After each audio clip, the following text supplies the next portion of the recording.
the little did run as fast as he could to the spring. What is that? I could do the cringiest Raid Shadow Legends sponsorship, get $100,000 from them, and then give away 10 PCs. There was a few times I like almost died, and I was like, I'm so ready to just die and just we're done. I'm done. I'm like, let's do it again. Welcome, everybody, to the 4th episode of Content Clubhouse, the podcast where we interview content creators, get to know them better, and get to see the background story. I am joined with, again, just somebody who, it's just an incredible story. We're going to talk about it more. Misha has been not only a friend, but a mentor, a really phenomenal person in just the entire Diablo community, and everyone who she's met and everyone who has touched her has been a part of just a mass community that it just feels like every time she points them in a direction, that person who gets pointed to is loved to the absolute maximum. I think what you've built is awesome, and I'm so excited for this interview. Misha, how are you today? Good. How are you? I am well, if nothing else, just a little warm today in my room, but we're feeling good. So for everybody who is going to be in the audience, this one is addressed to you. I always explain this. The way that this podcast is formatted is 3 segments. Segment number 1 is 5 questions. These 5 questions are meant to be asked specifically to get to know the guest more and have them elaborate. The second segment is specifically tailored questions. These are things that I, as the host, because I'm the host and you're not, I get to ask certain questions that I want answers to and things that I kind of want some elaboration on, because there are cool things about each of my guests that I kind of look into a little bit more and would love some light shined on. And then the third segment is for everybody's involvement, all of the community involvement. We do not address chat during the podcast until section 3. So if you guys have any questions, anything that you want to ask me, anything that you'd like to ask the guest, feel free to ask those questions and we will respond to all of them at the end of the show. Without further ado, are you ready to get this going? Yeah, I just need to for everyone real quick. I seen those. I seen the boobs coming in chat. I'm like, I love that that's a thing already. Let me add into that. I won't actually make contact because I'm just, oh my God, it's so hot. I'm sweating. Okay, so let's go ahead and jump into this because the last one I did of these, I ended up going way over. I think I ended up going it was supposed to be 2 hours and we were at 3:30, just still pushing. So I want to, for the sake of you and me both, try to make it a little better as far as efficiency. So question number 1 is something that I always like to ask guests because it's just really cool to get this perspective, and everyone answers is always going to be different. But from the earliest days of Misha, what got you into gaming? So me and my brother, we always had NES and stuff. Mm-hmm. But I think when I in the Game Boy, but I feel like my real gaming started when he got me into playing StarCraft. And I was around 8. So he showed me how to play that. I would always watch him play, and then slowly after that he was playing more Diablo 2, and he would ask me to keep his runs going while he showered.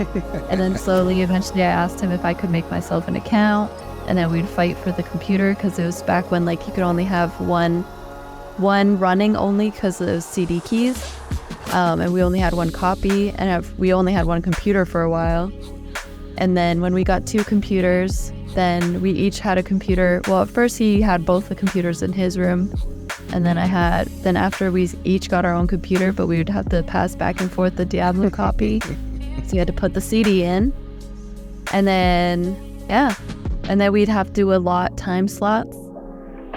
And then it worked out because I would usually play right when I came home from school, and he would be working. And then he would get to play for 2 hours after dinner, and then I would get to play for an hour before I had to get off the computer. Oh my gosh, you were rushing home from school. Oh yeah, and thankfully it was around the corner, so it was only a 5-minute walk, but yeah. That's awesome. But we were really good. We didn't really argue about playing that much. I remember when I was younger, we had the same thing. I told you in a personal conversation, I came from a family of 11. And we had a rule, and it was picture me and my household on that same computer situation. It was the 20-minute rule. So if somebody called 20 minutes, you had 20 minutes to wrap up whatever you were doing, and then they got on, and then you could call it back. But it was just you couldn't even get logged into a game before Yeah. Or your 20 minutes are up, so it was hard. So I know that sharing a computer feeling, and it's very, very rough. And it is kind of cool that your real start with gaming was PC, because that's not a lot of people's first start. You know, I know you mentioned the NES and Game Boy, but I feel like people, especially more recently, they get to PCs pretty late. You know, it's like a you're 17, 18 kind of thing. And so that's kind of cool that you had that similar start. I love that. So then to kind of elaborate off of that one, I guess I would want to know, you know, if you have a very, very specific niche and genre, it seems like, but, you know, I don't know if that exactly encompasses everything about your gaming taste. So, you know, what draws you specifically to a game? What does a game need to have for you to spend a lot of time into it or really find some enjoyment out of it, aside from content creation? So I'd say it needs to either be like something fun, multiplayer, so like ARPGs or MOBAs. MOBAs can be painful, but they can still be fun. Or if it's not, that it needs to have a really good story. And I've never been one to like really be into FPS games. There was a phase I went through in high school where I had like friends that were all playing COD, so we would all play on Xbox together, because my brother had like, he had a PS2, then PS3, he had an Xbox, so I wasn't really into it as much, but I kept my PC gaming kind of a secret growing up, because I didn't want to get made fun of at school. But once I met friends that were playing on Xbox, I like joined in on with them. Yeah. And then, but they were all like FPS players. I was never good. I can't believe it was a thing to be made fun of. I get it. Yeah, That's so crazy. Weird. My school is weird. Well, I mean, it was definitely that same. I feel like it was definitely that same way, at least where I was. It was a lot of that really awkward, like, you know, oh, look at this nerd, look at this. And that was such a real thing. And now it's like, those are the cool kids at school. I feel like we got cheated out of some really cool social interaction. Yeah, and like my high school actually, so when I was in 9th grade, some of the 12th graders actually put StarCraft on the school computers. And like everyone was like, ooh, what the fuck is that? And I was like, oh my God, there's StarCraft. I can play StarCraft. Oh my gosh, were you like, oh, I've never heard of this game. I'm brand new, just like everybody else, and then went in and just started terrorizing. Yeah, basically. Oh my gosh. That's crazy. I remember the school computers had such like, you had to like do proxies and firewalls. So whoever figured that out must have been a genius. Oh, they got suspended once they got caught. What haters. That's so funny. Yeah. It's really cool because you mentioned a lot about how like I feel like your gaming is tied to your brother a lot. Like maybe he was the person who was the original gamer, and that kind of lended a lot of itself to you then. Like you would get a lot of your favorites from him. Is there maybe like, you know, I know obviously we're going to, and we have, and we will talk more about Diablo, but I would say Diablo aside, you know, is there a favorite old game maybe that you feel like is nostalgic that you remember a lot with him? I know you mentioned StarCraft, so maybe I'm beating a dead horse, but maybe a moment that you can remember that you were really like, wow, I like this gaming thing.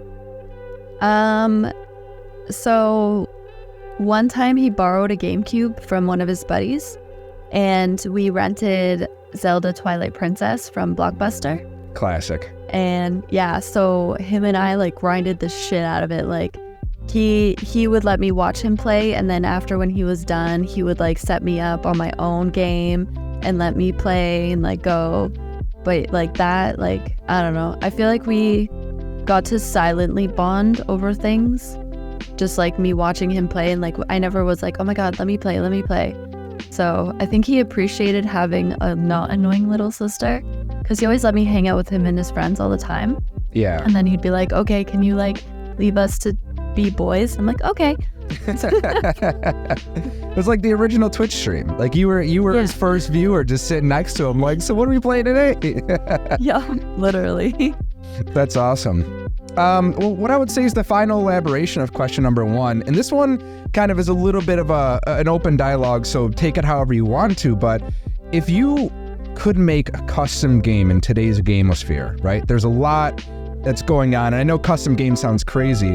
What would be Misha's perfect game? What would be the game that like you would play forever if you could maybe throw some traits into a game? Oh, that's hard. Honestly, like if I could have Diablo 2 just like make more acts, and just because Act 4 in Diablo 2 is like not finished. If that game could be finished and adding way more stuff, like that's like my perfect game. Like playing that as a kid and then taking, I don't know, I think I took like 10 years off of playing it, and when D2R came out, like I memorized like all the button presses, how I like did them as a kid. That's crazy. Like my hands were ready for my F keys. That's amazing. Yeah, I mean, you put me on to Diablo 2, and I remember feeling very apprehensive because I'm somebody who, just genuinely speaking, I have a love for nostalgia, but I don't have a patience for nostalgia. So when something plays very old, it feels that way, and I'm just like, I'm not really as interested. And D2R didn't play old at all. It played very, very functionally. It played very well, so I like that a lot. Cool. So if that's the case, let's go ahead and move into number 2, because I think that the rest of these focus a little bit more towards content. And so now that we got to know what got you into gaming, it's only fair that we know what got you originally into content creation. So as a kid, teenager, I never actually really watched many content creators growing up, like for gaming. Mm-hmm. I didn't really know that was like out there, but then I always, like, me and a few friends, we started a YouTube channel in high school, and we really wanted to like go places. We were obsessed with Smosh, and the one guy that got canceled, his name starts with an S, last name Dawson. Shane? Yeah. Oh, yeah. Gosh, Shane. Yeah. Yeah. So we watched that, and then like all the like React videos, like kids react and stuff like that. So we were trying to do stuff like that ourselves. But then our like little friend group kind of fell apart after a year and a half, and because we were 3 different girls that became friends because our main friends kind of like ditched us and were like had fights. Whereas I was kind of like a floater, but the 2 other girls that were in the circle, they got in fights with their best friends. But then after, like, one of them made friends with her other one, and then me and the other girls stayed tight for a while. But then she started like dating this guy, and I thought he was really creepy. And then she got mad at me for thinking he was creepy. Yeah, so near the end of high school, I really wanted to start streaming, but I was always too scared to do it. And I didn't know where to start and whatnot. I didn't think about just like Googling it. And like, it's not like I had just like this money to like, I had a gaming laptop, but I didn't know like what my parents would think. And yeah, so I never got into it. And I thought about it throughout like university. But I kind of stopped gaming during university because like partying all the time. And I actually like made sure to be on top of like all my assignments and stuff. So there was a little bit of time where I had like a group of friends that lived a few doors down from me, and they were super into League. So we would like play League together, but then they graduated before me because they were older. So then I had nobody. Yeah, so starting, when I actually finally started, I was like hooing and hawing about it. I was doing a web development course, and I asked Ryan, I saw the Kraken Kitty headset. This headset was the headset that started it all. And I saw this headset online, and I was like, Ryan, I really want this headset, but that means I'm gonna have to become a streamer. And he was like, of course. if you want to stream, I'll buy it for you. And I was like, okay.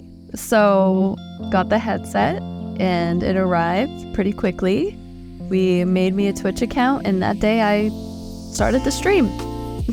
That's amazing. That's so cool that it all kind of came from a headset. That's yeah, literally. That's so, I don't know, but that's, I mean, I've seen those headsets, and I always wish they made them in like guy colors too, because I kind of want the cat ears. You can get the wired ones in black. You can get, I'll send you the link for these ears because they're detachable. You can take them off and add them on anything. Oh, okay. And they come in black. Cat ears incoming. They're just, they're just they're a little clippy, and it's from this small business owned by a woman in California. I'm super in. Pick it up. Yeah. Yeah, better support a small business than like some random TikTok dropshipper who's like, oh, you want the razor look? Yeah, and they cost like a couple dollars less than the razor ones, and they're made by like a local person. Yeah, so I'd much rather support that. I really love to hear kind of that journey into the content creation space, because I feel like everyone kind of presses go live that first time for a different reason. You know, I've known people who literally did it because they thought it was going to be an easy way to make money, and then sat at zero for 6 months and realized it wasn't. And then I've also met people who, you know, they did it because somebody directly inspired them. So, you know, when you had first wanted to get into streaming, because you said you did content creation, you did the YouTube, Shane Dawson inspired you, and there was other people who had kind of gotten you into that. What streamers were you looking at? Who were the people who made you realize Twitch was an avenue of content creation as opposed to, you know, the YouTube that you were doing when you were younger? Were you watching them, or, you know, what brought that on? So honestly, I was just like doing research, and like I like kind of thought about Twitch, and then I just like did research about like how to stream and what it's like to stream. And then obviously I looked into the revenue portion and how to become monetized, because I was like, if I want to stream because I want to stream, but if I can make money, that would also be really cool. Absolutely. And obviously like it helps because then like the money portion went towards upgrading my equipment and just like being able to have fun. So I didn't really look at many gaming streams, but I actually was watching a lot of coding streams, which is really weird. But I was really into it, and just like watching people think was pretty cool. I actually agree with that. I feel like when I began, when I was much younger, I used to watch World of Warcraft streams, but I always loved streams that broke the mold a little bit and were creative. Like there were people who, and you mentioned this as well, we're going to get to this later, but like painting streams and like different kind of art streams. I had always assumed Twitch was just this like, oh, that's where you play World of Warcraft. Like that's just where you do that thing. And then when I saw people breaking the mold, things like coding streams, you wouldn't think you enjoy this stuff until you're 2 hours deep into something and you're like, oh my God, is he gonna be able to fix that? And like, how do I know that he can fix it? Like, what is even happening? That's awesome. So for the last part of question 2, this one's always a fun question because I think everyone gets a little bit of egg on their face about it, including myself. I've told my half of it, so I'm just gonna skip it, and I'm just curious about hearing yours. What did the first stream look like? What were you playing? How was the quality? And then, what thing do you think was one of the most important upgrades that maybe you've made, if not visually, maybe just even in your approach from that first stream? So the first stream I did have like 3 viewers. It was Ryan, another friend, or 2 other friends. One of them was from my coding class. And for the first month or 2, I was streaming League of Legends for like 8+ hours a day. So we would finish, so we would finish like our coding class around 2:30, spend like an hour, 2 hours on homework, and then just like go straight into playing League. And we'd be up till like 11 or if not later. So usually probably midnight or 1 a.m. we'd be playing League, and then wake up in the morning for 9 a.m. start class, and yeah. That's crazy. And what of the quality maybe around that time? Was it? So I was streaming on my MacBook. I was using my MacBook's webcam. I was also streaming upstairs because my room was a disaster. My parents didn't want me showing off how disastrous my room was on my like web development course because we had our cameras on. So I was upstairs. I was using the built-in microphone from the headset. So I got like some complaints that I like am kind of hard to hear. For the first week, I didn't use a camera, and I was very awkward, and I didn't know what to say. And everyone would say like, just talk about what you're doing, and but like I don't know. I just make weird noises, and the weird noises, I'd beep boop all the time. That's just a personality trait. I always go beep boop and make little songs out of it. And then from then on, so once I hit affiliate, the first upgrade was a microphone, because the first person that wasn't like a friend came into my stream. His name is Frank. He was the first person that wasn't a friend to subscribe to me. He is now one of my moderators, and he's really cool. He said like, you should get a microphone. So Ryan gave me his Blue Yeti microphone. In there. And we set it up, and I was like super angry because it had to be like right in front of me, and I was like, this is so uncomfortable, I hate it. So I'd like put it off to the side, and Ryan's like, you have to put it in front of you, that's how it works. So I keep moving it to the side. I'm like, I don't like it here, it's in my way. And I didn't have a microphone arm yet. And then so from there, like slow upgrades. I think after 2 months of streaming, I got a gaming laptop, because I needed to be portable, because Ryan lives 3 hours away. And Absolutely. With that, I had to get a webcam because it didn't have a built-in webcam. And then I was still using his microphone. And then slowly, everything got upgraded. And just this past December, we built my first PC together. We did it on stream. I wish I had the VOD for it. I didn't save it. It was pretty funny. I do remember you telling me about it though, yeah. Yeah. Ryan was so stressed out. He's like, fuck, what am I doing? Like, I don't remember how to do this. And he was doing great. And I'm just like, he doesn't know what to do. Haha. And I'm just like, and he'd be like, can you help me? I was like, yeah, what do I need to do? And then I would like crack little jokes and purposely irritate him. That's awesome. I love that. I love that. So do you think from the start, maybe, do you think from the start to now, you've obviously made a ton of upgrades, both physically and just in the way that you create your content. What would you say, maybe from your perspective, what was more important in that, the physical upgrades or just the way that you actually approach streaming for you? I think the way that I approach streaming, I saw it as like, once like people started to find me and roll in, then making those connections with people was more important. And like,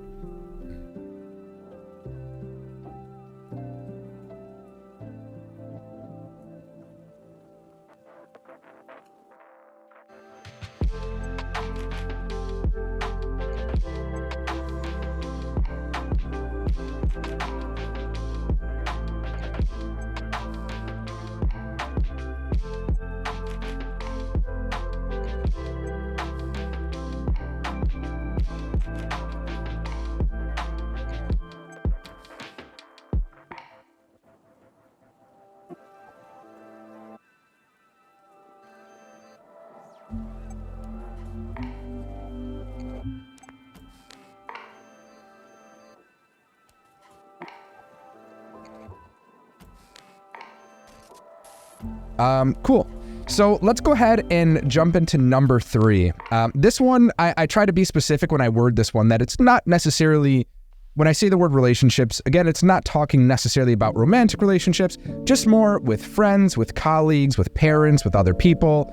How does streaming and relationships work for you? Specifically, is it something that you hold to yourself? Is it something that you share with other people? Is it something that you're open about, or just, something that you're kind of holding up until maybe it hits that big point where you feel comfortable?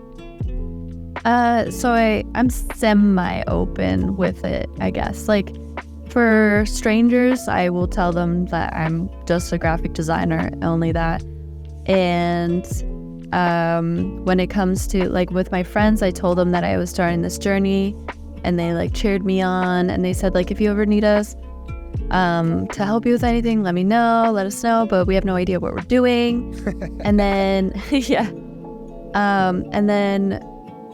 I had this moment where I was a little bit bitter with my friends, because like I would ask them how work is going and like if like anything cool happened, anything is happening, but they would never really ask me how streaming is going.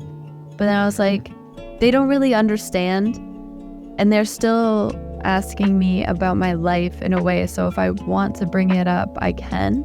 And then I kind of just like dropped it, but I was a little bit bitter that they weren't like caring about it at first. But now like they like my one friend Alyssa, she'll like ask me like if I'm busy, and I'm like, well, I stream these days, but like if you want to do something, I can cancel a stream. She's like, no, like don't cancel it for me. I'm like, dude, our schedules clash. Like I can cancel a stream. It's gonna be okay. Yeah.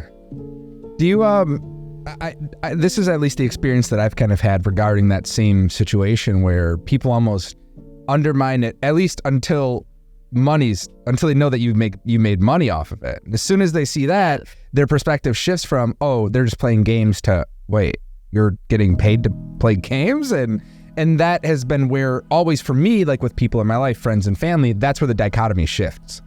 Because when I was younger, it was a lot of the same. People didn't respect that you streamed. You know, they just saw it as, oh, you're just playing games on a camera. Who cares? Until, we're like, oh, I had a really good month. I had a subathon and, X thousand. They're like, X what? For playing games? So that, I feel like that is when that shifted. I don't know if that's been the same for you with those people.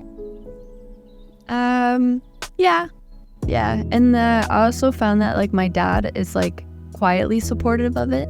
So like my dad, if I like talk to him about, he won't ask me first how it's going, but if I talk to him about it, he's like pretty hyped, which like makes me really happy. My mom accepts it. She doesn't understand, but if I talk to her about it, she's like, okay. And then today actually I told her, because she was like, oh, now, because I just quit my job, right? So she's like, oh, now that like you're not working, we can go to the beach all the time. And like her best friend has a trailer at this like beach campsite. She's like, we can go all the time and you can bring your paddle board. I'm like, yeah, just like tell me ahead of time so I can like plan around it, because I think I'm gonna start doing like day streams to see how it goes. And she's like, okay, yeah. And she wasn't like, oh, you're just gonna play video games all day. Yeah. Oh gosh, that's the one thing that it's very funny, because people don't realize how much work goes into just content creation. Even just like the scripting, recording, editing of a video, let alone like a stream where you plan an event, let alone anything else. They just see it as like, oh, you play video games for a living? You're free all the time. Like you're free whatever. And it's so opposite from the truth. You work more when you're not working. When you're working on content, it's almost like a 16-hour shift of just grinding. So that's important to mention. Yeah, and like when I first started to work on my YouTube channel, after so many years, 2 years of saying that I'm gonna work on it and then finally actually working on it, my dad, I like sent him the link. I was like, you need to subscribe to me. And then he went and watched all my videos and commented on them. And then he was like, you need to clean your room. He's like, that's embarrassing to put those videos on YouTube with your room looking like that. That's so funny. After talking to you yesterday about him and kind of a little about his journey, it's even funnier. For you guys, he's a hardworking man. That's just the gist of it, and it's so funny to hear it in that context. Cool. So this was an elaboration that I changed from last week, because when I interviewed Roosty, he actually changed the way that I used to ask this question, because I would say all the time, if you had infinite money and time, what's the most important thing that you'd want to upgrade immediately to your stream? But as I've been interviewing and talking to more people, I found that it's not really about the physical upgrades. So I'm going to change the elaboration to say, if you had infinite time and money, what's an event that you would want to do, whether it's like in person or even just on stream, that maybe you think would, like, if you set your sights really high, would incorporate a lot of your community? I mean, this is a lot to put on you at once, so if you need some time to think about it, for sure. But has there ever been a moment where you've sought after like a large charity stream, or subathon differently, or something like that maybe? So there's actually a few things. So for charity-wise, there's been a thing that I've been wanting to do for a while. There's a local dog rescue in my city, and it's run by this one lady, and she's wonderful. She's really good friends with my sister-in-law. My sister-in-law does a lot of things for her to help her out. But I really wanted to do a charity stream for her, because she doesn't make any money off this. She's rescuing these like super injured dogs, and like my brother's puppy came from her. Her and her 3 sisters were found on the road, starved with mange at 1 month old, and she took them in and cured them of their mange, and that was a lot of money. Like mange is a very expensive vet bill. And then at 3 months old, my brother and his wife fostered the puppy, and then they were like, okay, we're gonna keep her. And she does everything. She makes sure that there's no like unsafe backyard breeding. When she gets dogs, she gets them spayed or neutered so that they can't produce more unsafely. And she's rescued so many dogs, but she's also had so many hardships with like, she recently had 2 puppies pass away in her arms, and she goes through a lot, and she runs this all out of her home. So like, she really needs fosters. And when Ryan and I live together, we're gonna help her all the time and foster as many dogs as she'll let us. Yeah. And yeah, so I really want to run a charity stream for her one day, just because she needs everything. Like, she's always asking like if anyone can help out with even paper towel or just some money towards some vet bills, and she gets a deal with one of the local vets. Yeah. So yeah, that is so selfless. That's beautiful. Yeah, she'd do anything for dogs. Like, she's amazing, and she works so fucking hard, and she's stressed, and you can tell she's stressed because sometimes she comes off very cold, but when you see how much love and effort she puts into rescuing animals, it's, you know that she's not a cold person. It's a thankless job, really, and you know, I've met other people who have done similar things, and it's just unbelievable. I mean, the care and love that they're able to give these dogs, to take them from like untrusting, just like, you know, very sheltered animals to just some of the most loving dogs ever. You know, Spanky, my puppy, is a rescue, so I understand exactly how important it is for those dogs to be given another chance and a fair chance. So I have nothing but respect, and whenever you decide to pull the trigger on that, take my money, take my wallet, let me know where I can help, because I want to absolutely support that cause. That's beautiful. What a great, I'm so glad I asked that. Yeah, I want to reach out to her. I want to like pre-plan something so that I have like a whole thing so that it'll seem like professional for her.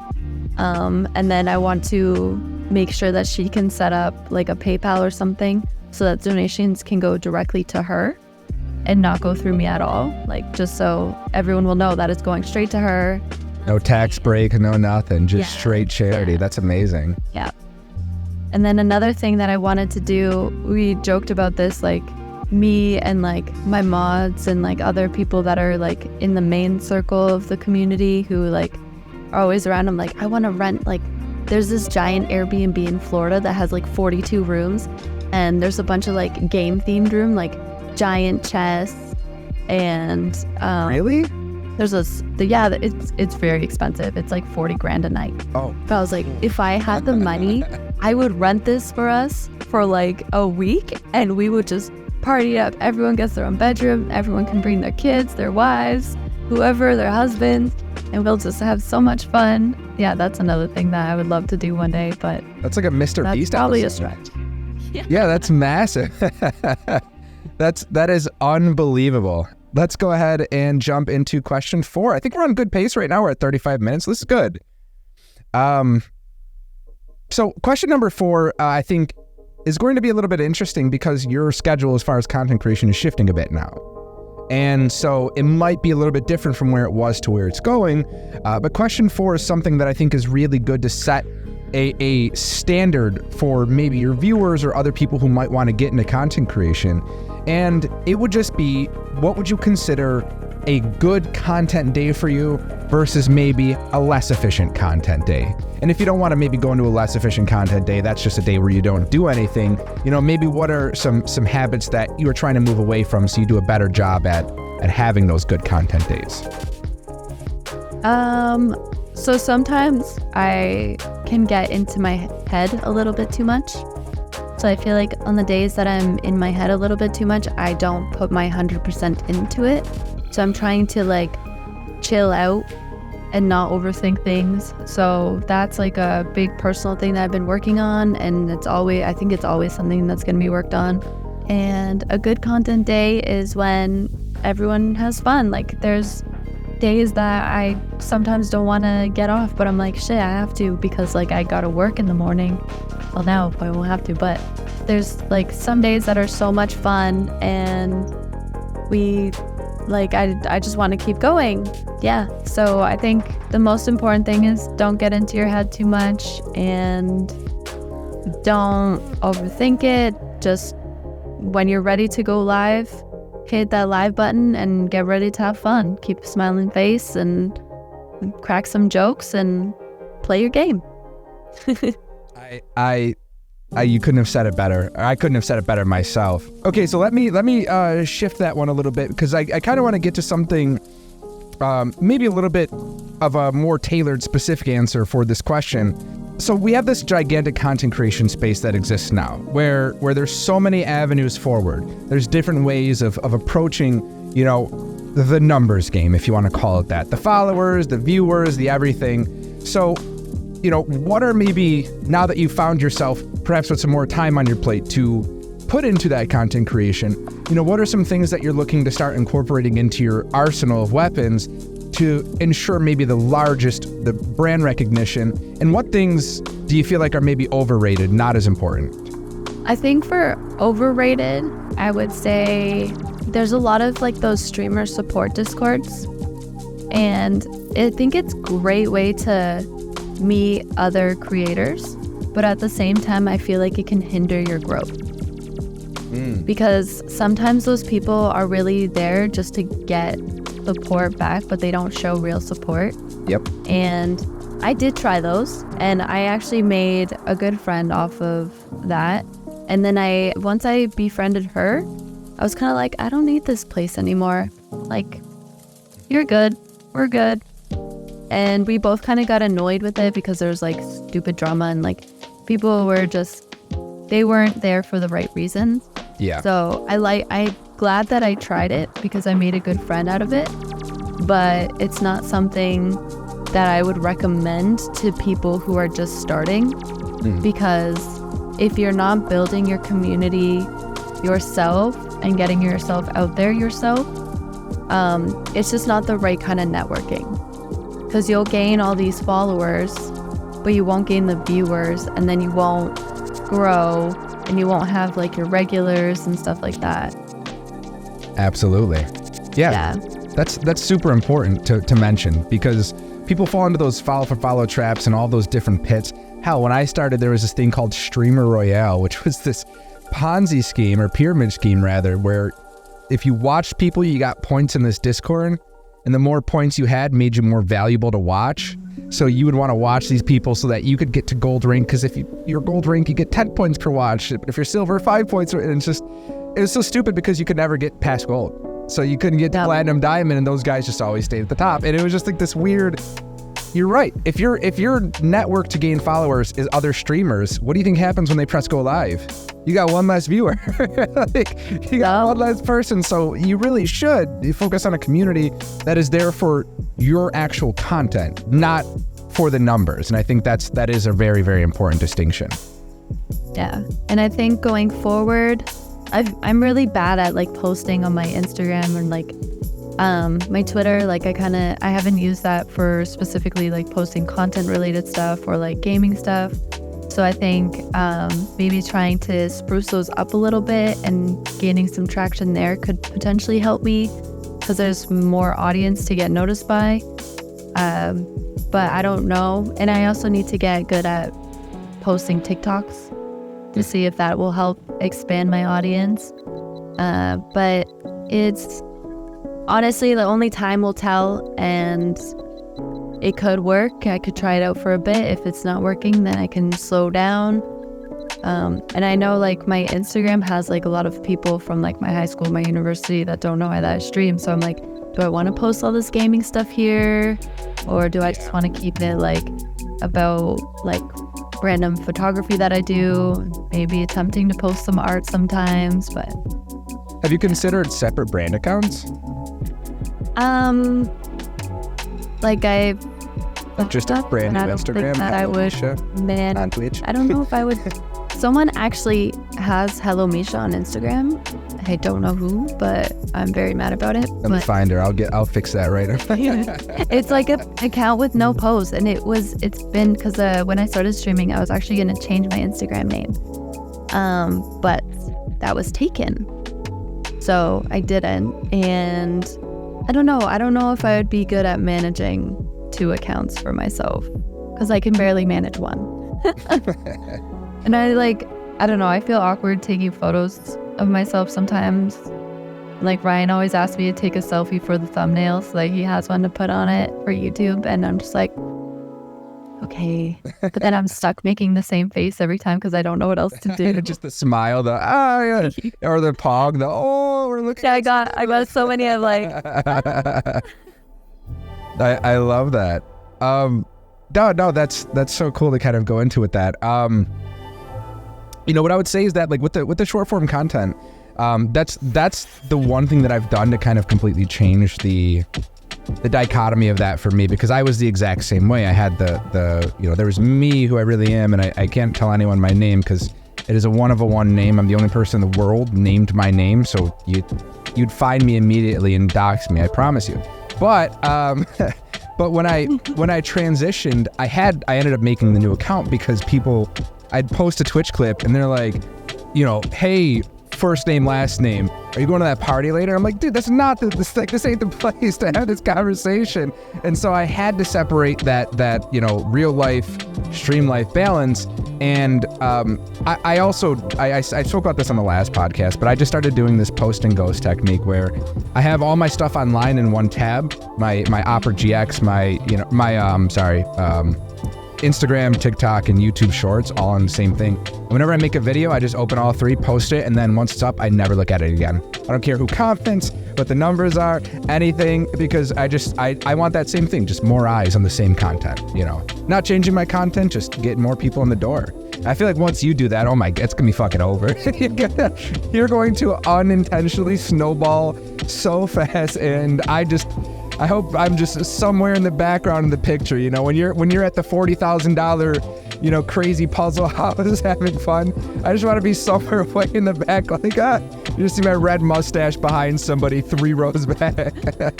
I'm here. I guess we'll just go ahead and jump into number 5 so we can start getting to some of the meatier things that I want to start talking about here. So question number 5, and this one I feel like is a sweeter goal here or a sweeter question, because it kind of talks a bit more about the goals and about the longevity. You've done a really fantastic 2-year run in content creation so far, and you're in this gigantic precipice of the up and up. It doesn't have to be in 5 years, doesn't have to be in 10, but where do you see your end goal with content? When do you think you would be satisfied at the level of content you're making, or what goal are you specifically striving for in the short or long term out of this? So one thing is I never really expect myself to be like one of those 1 million followers kind of person, or like them people with over 5,000 viewers. That honestly kind of freaks me out, but it would be nice if I could just make a comfortable living to be able to continue doing this. Like if I can live like a regular white picket fence, but not as fancy kind of home. Home Depot DIY fence. Yeah. Be able to have a dog or 2, start a family, maybe go on a vacation once a year or every other year, because that's something I've never really been able to do with my family. And just being able to make content, live comfortably, and not have to endure the stresses of job security.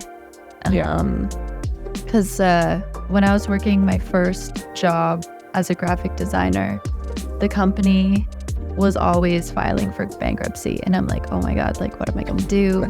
And I just felt so unstable, even though they said that if we downsize, there will be no company, because there's only 3 graphic designers. And then there was a product developer, but they let her go. And then when they let her go, I'm like, oh no, if they're downsizing more, I'm the next one to go because I'm the newest. Okay. And they won't let go of this girl because her parents know all y'all, and her mom will go after you. Goodness. So I was freaking out, but then actually I ended up leaving that job for another one, which that job didn't work out. And then COVID happened, and then I was just freelancing. That's when I went full time into freelancing. I was applying for a lot of freelance gigs, getting turned down for a bunch. I had a lot of great interviews, but then we were looking for someone more experienced. I'm like, how am I supposed to get experience if you're not letting me get the experience?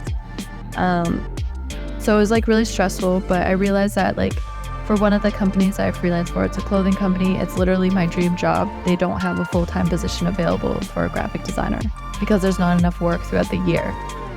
Since the graphic designer gets seasonal work, and I got used to that, but I really like it because they do very fun stuff. I literally have done a design that you're wearing, basically, something similar, plants, and I really like doing those patterns, and it just... Gonna go frame this shirt, BRB. Yeah, so I like being able to do that occasionally because it is seasonal. So I like being able to work on that seasonally, keep my ideas fresh, and being able to work with them, although they kind of give me what they want. But I always put a little Misha spin on it sometimes. They once had a product developer that gave me full creativity, but I don't know why she's not working there anymore. It wasn't that choice. But it's nice. I'm kidding. Just kidding. But it's nice being able to have that break to not get burnt out.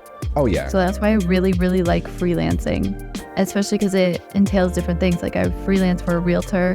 I do his social media, and then some little odd things are here and there. And it's just nice to be able to change it up. Yeah, of course. I love that answer. And I think that realism of just that kind of a finish of, I don't want the millions. I just want the comfortable. I just want to be able to keep doing this at a reasonable pace. I think that's such a really, really, I think it's much more achievable, especially now that a lot of the monetization is coming from other places and not necessarily, the burden of the viewer. And I'm actually exploring that as well myself, to take away a lot of my financial obligation of streaming and put that now onto brand opportunities, sponsorships, and, even something now like Twitter's, they just did their new thing where people are getting $20,000 checks from Twitter because of the ad revenue on their posts each month, which is just it's just weird where money is now coming from so many angles that aren't just a sub or a dono. And I love that. I love that it's, we're stealing from the system and using that to pretty much give back to the community, which is, that's what I hope to be. I hope when I'm big, I could do the cringiest Raid Shadow Legends sponsorship, get $100,000 from them, and then give away 10 PCs. That to me sounds way funner than the alternative. I did a Raid Shadow Legends sponsorship. The stream elements oh my god, it was so bad. So yeah, I hated the game, and I was sitting there and I'm like, I gotta stream this for how many hours? Oh my god. At first I was like, yeah, it's fun. And then I was like, oh, I hate this so much. They make it seem so fun in the ads though, and the people are like, oh, you get this 5-star champion. You could go to them. I think I was maybe 2 months into streaming, and I was like, oh, I could really use that money right now. So I did it, and then it didn't go very well, but I had a friend that just made a whole bunch of virtual machines, and he made me hit my max on it so that I could make the money. Oh my god. And I used everyone's phones because it didn't work for Apple devices, but my brother, his wife, both have Android phones, and they both had their old Android phones. So I made 4 accounts myself, and then I did it on my parents' phones and then on my dad's laptop, both of his laptops. So I did 8 myself. If you're listening, Raid Shadow Legends, you're not listening, okay? This was an authentic campaign. This is all AI generated, completely fake. So with this talk of the end goal, right? I mean, I think that your ambitions are a lot more are reasonable, and I did mention that. is there anybody currently or maybe in the past of content creation who you kind of look to and say, like, this is where I'd feel comfortable landing at? Like I like the way that they are riding in their success, maybe their partnership, and this is maybe somebody who I would like to be maybe like, or somebody who I draw inspiration from in today's content creation space. I would say Barricade. Okay. He's like the dad of all of us D2 streamers, and he is just so alive, He just has so much energy, and he's so positive, and he's supported me a lot, and I think he's at a very comfortable state in his stream, and if I could be like Cade, that would be cool. That's awesome. We were just talking about him last night in preparation for this, so I've done some diligence and checked into some VODs, and I would agree with you. Yeah, you told me to hold my feelings back as far as production quality, and I yeah, you're a little jealous, aren't you? I held my feelings back, Nish. How dare you? Yeah, it's great. He's killing it right now. I mean, it's unbelievable. He says he doesn't inhale. Just he talks so fast, and like sometimes my brain melts, but he has that energy and the dance moves, and everyone knows what to expect, and it's so good. That's amazing. Yeah. I love that. I love that people at all different tiers in content creation have those people who they look up to. It's like your favorite content creator's favorite content creator. Rappers say that all the time, like, oh, I'm your favorite rapper's favorite rapper. And so it's really cool that, like, even at, like, some people might look at you as if, like, you're the absolute favorite and the pinnacle. And it's so cool that you have a favorite. And I'm sure Barricade has a favorite. And, like, I want to explore that chain so much with these interviews and really get to know more about that, because there are so many hidden gems in content creation of just, like, the people who just you like because they do this thing and it's silly and wacky, but it's your favorite. And I just adore that. So this would be my final elaboration for question 5, just so that we can start moving on. And there's tons of questions. I'm already getting DM'd about it, so I want to make sure we can get to some of those sooner than later. And we're at the hour mark. For number 5, I would say, if you could look back at your entire road in content creation, I mean, you're at all the many months, all the different game swaps, everything that you've done, what's something that you wish you could tell yourself back then? Something that you wish you knew when you had started to maybe give yourself a better pace? Don't look at the numbers, and because that was a panic thing for me for a while. Sometimes still is, but I'm trying to not look at the numbers still, and I have to remind myself. So that's part of the don't get into your own head about it and don't overthink it. And honestly, just have fun. Like, so I would like when I first started streaming, my first month too, sometimes still happens, I would like freak out in Ryan's DMs, like, you need to chat, like I don't know what I'm doing, like I'm freaking out, nobody's talking to me, I need you to chat, like I look like a loser, no one's chatting. So I think not worrying about that, it would have been a lot better. Oh yeah, I think that's a big message to a lot of people. The numbers, they will be your demise and they will be your help. It almost turns you bipolar, because when things are going good, you feel like things are going good. You could do whatever, chat's booming. You know, just like you said earlier, you have those stream days where you never even want to end. Everybody's there. They all showed up today. We had a hype train 2 minutes ago. Everything's going so good. And then you have that random Tuesday where everyone's working, maybe they're busy, and you're looking at that red number and you're like, go up, motherfucker, go up. Just a few more, please. And it's so not indicative of your community's love. And I feel like that ends up turning people spiteful against their community. They're almost like, why weren't you there?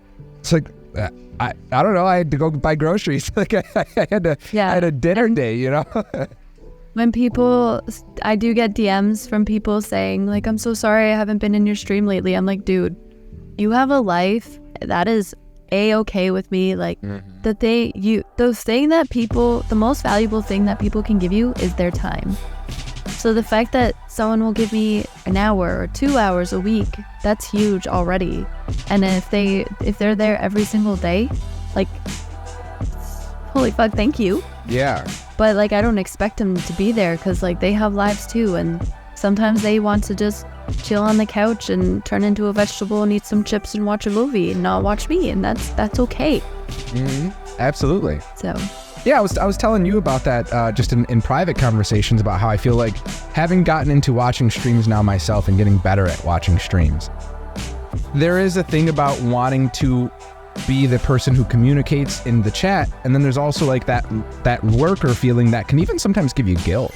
You know, you feel like, oh, I'm here, but they don't know I'm here, so it doesn't really count. And then it's like, well, I want to say hi, but if I say hi, then I have to jump in the conversation. And then if I don't say something for 3 minutes, am I lurking or am I busy? And are they thinking about that? And it's like, just even saying hi, we appreciate it. Like, it doesn't matter. It doesn't matter if you lurk, doesn't matter anything. The fact that like you could be watching Judge Judy and two people going at it over custody, and you're watching me play, you know, getting over it. I'm good and I appreciate it. It's just, it doesn't need anything else. So we're grateful for you guys. I appreciate that. And that'll be a good message for other people who are new too. RP says hi. Hello guys, hello. Watching Judge Judy right now, oh gosh. Okay, well here is the physical me getting to close this book because we are done with the questions. And now I get to move into some stuff that I want to talk to you about personally and just get to know you a little bit better for everyone in your community and just, you know, dive into some things that we got to talk about a little bit last night. So the first thing that I wanted to ask you, because I've gotten a brief of this story and I'm sure your community's probably heard it a million times, but I'm just kind of curious. So from little Misha to now Misha, you know, what was it about Diablo that just gave you this thing that you were like, this is forever, right? You told me when you were younger that, you know, you played it with your brother and you really enjoyed it then. And we talked about that earlier.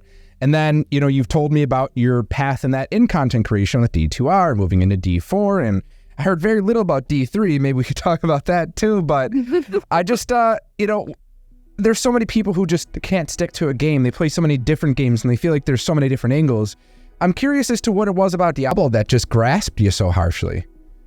I think the thing with me is that when I get comfortable with something, I don't like learning something new.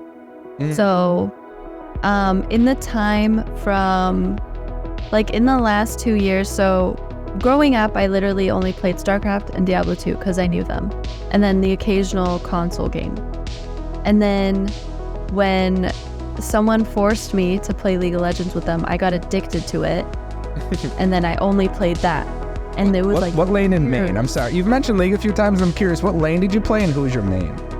I was always in the bottom lane. And so back in high school, I would always play Caitlyn, AD carry. And then after I like got into support, like after university, I started really liking support and playing Sona. She was really fun. I love the Sona music. That was my favorite thing about Sona. Yeah, so those were like my 3 games. And then when I saw the headset, it was also around the time that D2R was announced. And I was like, I want to start streaming, like get going now, practice, and I'm going to be a Diablo streamer. Like that is my shit. I am the Diablo queen. And so I knew, literally the first few months of me streaming was just prepping for D2. And when it came out, I just grinded the shit out of it. And then in the meantime, like people in the community wanted to see me play some other games. So there's like Phasmophobia included. I tried out some Minecraft and some The Forest. And there were some other things, some other small games. And like, normally I wouldn't have done that, but because there was other people playing with me, I had a lot of fun. Yeah, I know that. Bad for content, good for soul. Yeah, and there was some games that people wanted to see me play that I was like, oh, I really don't play that. But I tried them out and I was like, I don't really like it. But getting me out of my shell, I think, was the biggest thing, because I honestly, if I was just stuck with D2, StarCraft, and League for the rest of my life, I think I would be content. Yeah, so there was like some other games, like then after I had like this craving for like very story-driven single-player games. So I played Kena, Bridge of Spirits. I've never that heard. game is beautiful. I'll send it to you later. And then I played Stray. That game looks really cool. Is that the little cat that walks around, right? Yes. Yeah. Yeah, that was so fun. And I was really sad that I only like played it for like 20 hours. So I had that craving, and there's times that I was getting bored of D2, which like that's normal. And there was times I was like completely burnt out, but then came back to it and I had a lot of fun. And I think the fun in D2 really comes with being able to play with people and like doing stupid shit or just like doing runs and just having a good old conversation while we're doing it. So, yeah. I love that. That's awesome. Yeah, it's with games like Diablo, I feel like it does make it a little bit hard because unless you're somebody who, I feel like there's like 3 tiers, at least from what I've observed of people who play Diablo. Like there's the people who won't hit 100 in a season, right? There's people who will hit 100 in a season plus. There's people who will hit 107 times in different characters in a single season. And I feel like I'm in category 1 moving into category 2, and I think I would say you're probably like category 2. Like you're definitely hitting 100, maybe once, maybe even twice. But are you pushing for like the multiple different characters, classes, specs, or just kind of enjoying your ride in it? Probably enjoying my ride in it. So now that I learned how like easy it is to hit 100 in D4, like I think that it's gonna be a thing every season. Yeah. Whereas like D2, it's a lot harder to hit level 99, and I don't know if I would do that again. Maybe, but man. I had an idea that I did want to talk to you about towards the end of this, but I got you on camera, so it's harder for you to say no. But I'm only joking. No, yeah, that makes sense because pushing a very large number like that, spending so much time, is difficult. And one thing that I found difficult as a content creator who's been playing a lot of Diablo now is it is a game that is basically. It's like you don't really, I don't know if you interact with TikTok much, I don't know if you watch it, but there's that thing that kind of went viral of like there's a video and then there's the subway surfers going on, so you pay attention to the video because it's ADHD stimulation. It'll be just like half a podcast, just half a clip of subway surfers so that you can focus on the video.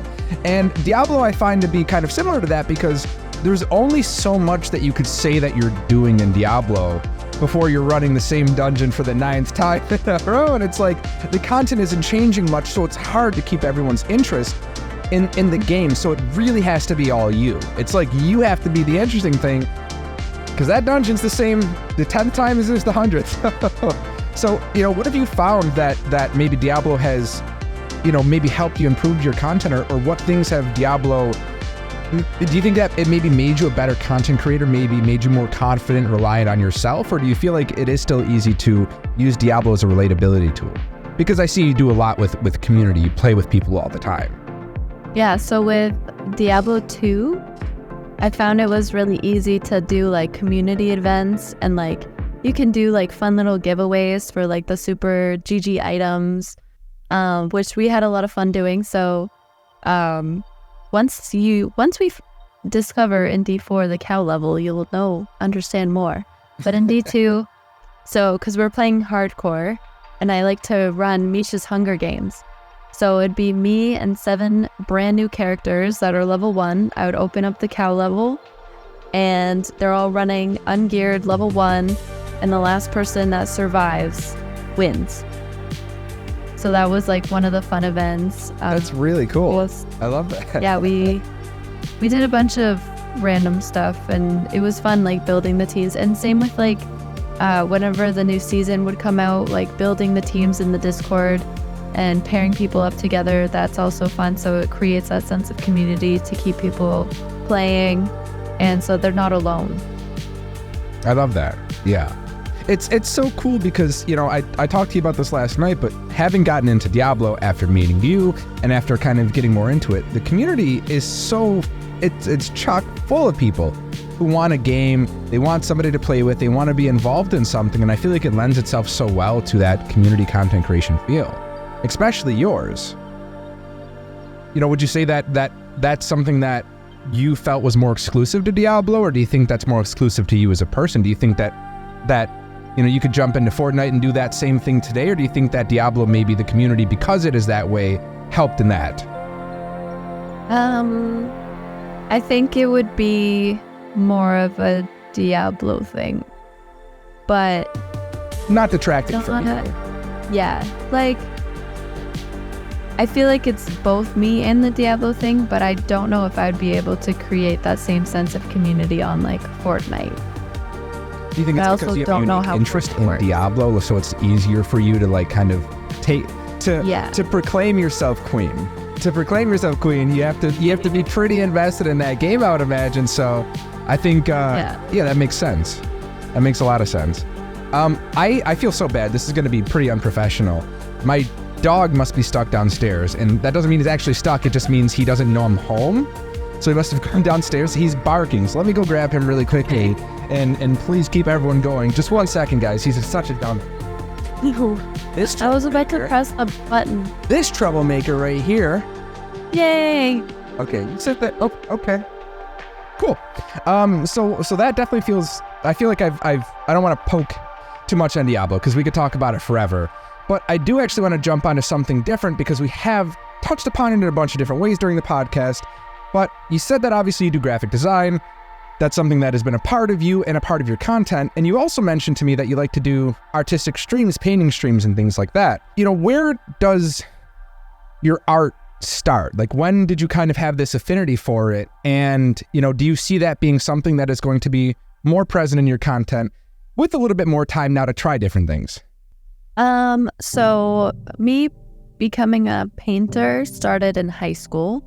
And then when I went to university, I went to University for Fine Arts. So I was doing art throughout all of high school. There was actually no graphic design in my program. Oh, wow. Minus like a 1 month like professor swap with another program. Yeah, so I've always been a painter. I actually kind of when I graduated university, I actually was applying for jobs at galleries. I really wanted to work at an art gallery so that I could like learn more about it and then potentially get my art up in some of the galleries. I've had my artwork up in 3 different galleries. Oh, wow. When I graduated, I was actually applying for shows for local galleries, but some of them, the fees to apply were a bit hefty for me. So once I filled out the application and learned, you have to pay $150 to just apply and probably get denied, I was like, okay, I can't do this. But the ones that were like $30, I did. But after university, I didn't really get into much. And then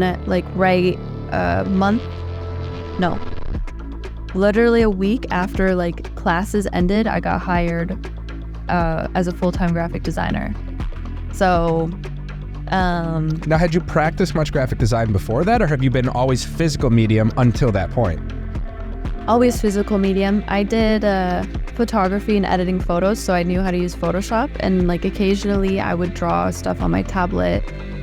And so I learned how to use Adobe Illustrator at my job. I got hired by the boss, but then I also got interviewed by the head graphic designer. And I told her, I was like, I don't know how to use Illustrator, but I'm a fast learner. She's like, okay, I'll teach you. And within a week, so I was going in for, I think, 3-hour shifts for a whole week. And then after that, I got hired on full time, and because I was replacing somebody, so he had to finish his final week. And when he was done, then I got full time. Yeah. And I had to bring in my laptop because they didn't have a computer for me. So, so I installed Illustrator on my laptop, and then once he was gone, then I was sitting at his computer desk, and they gave me like a few things to practice with. And then after 2 weeks, I finally got orders to do, because it was a wholesale clothing company. So like universities, sports teams, restaurants, literally anything could send in with their order. They'd send in like a rough idea of what they wanted, and then we would design it, send it back to them. They would approve it or ask for revisions. Then back and forth until they approve it. And so like some of the big schools that I did was like UCLA, Harvard, Oh wow. Dame, yeah. And like I did some of the Blue Jays, Toronto Maple Leafs, yeah. Pittsburgh Penguins. There's the Florida Gators. We did a lot. We didn't do Toronto Raptors, but we did. What are the other NBA teams? There was a few. There's like 3 of them. Is Dolphins an NBA team? That would be football. Football? That is something I know a little more about. NBA, We did a lot of football too, but I didn't work on the Dolphins one, but yeah, I had like 2 NBA ones, and then almost all of the NFL and half of the CFL and NHL, and a lot of the universities. And then, yeah. That's such a crazy portfolio. Yeah, Yeah, you're I saying, wish yeah, on you this. know, I I do it wish I saved my sometimes. stuff. Just some casually. I've only worked for Bill Gates, Jeff Bezos, just a few names, just peppering those in a conversation. Every NFL team casually.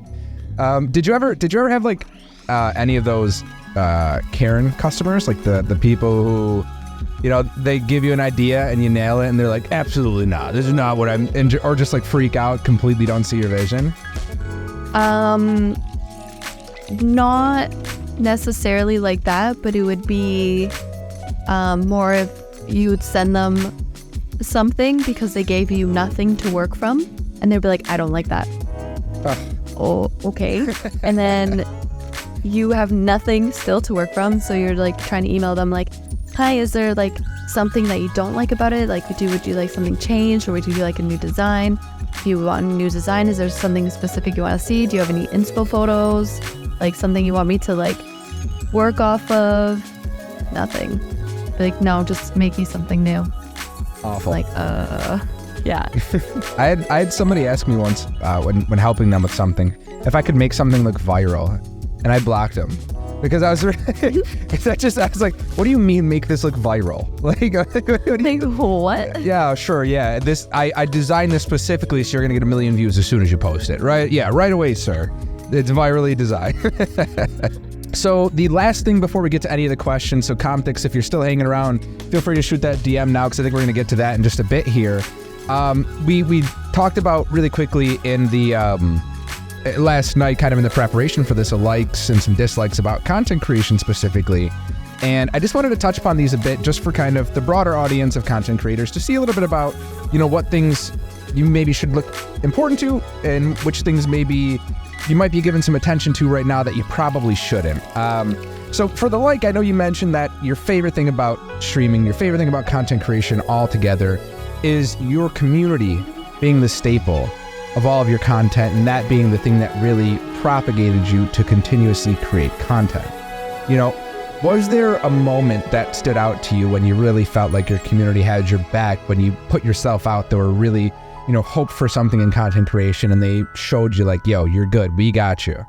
There was a few moments like that. Maybe a birthday race thing with tons of viewers. Maybe not. Yeah, I did. I had like a crazy birthday stream. Honestly, so when I did my 17-hour stream, when I was trying to push for 99 on Diablo, and like I was getting like big raids from people, and like so many people stayed up all night or like set alarms to check in like every 2 hours. Like Chris did that. That's great. And to see if I hit 99 yet. And yeah, we were up all night, and some people stayed up with me. Some of us hit 99 together, and it just felt the love. And I was like, the thing that kept me awake all night was literally the adrenaline of how much fun we were having, and how like we're all supportive of each other. Cause like there was 3 of us that hit 99 that night, and then it was rough. There was a few times I was like, I can't do this anymore. I was so tired. Ryan was napping away beside me, and I'm like, ah. Now, was this just out of curiosity, just because I wasn't aware of that moment, was this hardcore as well, or just softcore? Yes. Oh my, okay, so way up the stakes. Okay, continue. Yeah, there was a few times I like almost died, and I was like, I'm so ready to just die and just vomit. I was like, imagine if we all died right now, like. Go to sleep. I slept for 20 hours after that stream. 20 hours straight.